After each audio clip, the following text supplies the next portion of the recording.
આગામી દિવસોની અંદર જીતુભાઈ સમાજે ચોપડી બહાર પાડવી પડશે અને સમાજે સંયુક્ત પરિવાર શું, આ સંયુક્ત પરિવારની વ્યાખ્યા શું એ સમાજને સમજાવવી પડશે, આવનારી પેઢીને સમજાવવી પડશે કે કાકા કોને કહેવાય, કાકી કોને કહેવાય, મામા મામી ફઈ ફુવા કોને કહેવાય, મોટા પપ્પા કોને કહેવાય, સમજાવવું પડશે।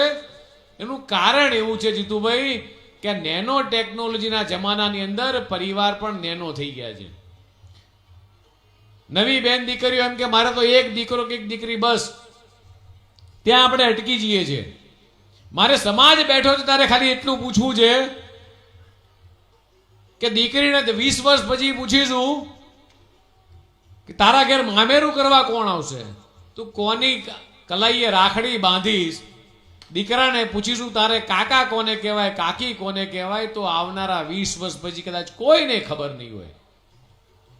લખવું હોય તો લખી રાખજો, ચોપડીની અંદર આજે ઘરે જઈને ડાયરીના પન્નામાં લખી રાખજો કે 20 વર્ષ પછી આપણે બધા જો હયાત થઈશું તો દીકરા દીકરીઓને આ પાઠ ભણાવવો પડશે આપણે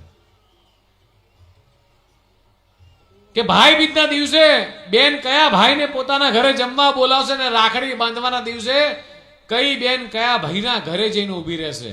બેનને આશા હોય, આ જેટલી પણ 11 દીકરીના લગ્ન થઈ ગયા છે આવી તને આશા હોય મારો ભાઈ ફૂલ નહીં તો ફૂલની પાઘડી મામેરો લઈને મારા ઘેર આવશે।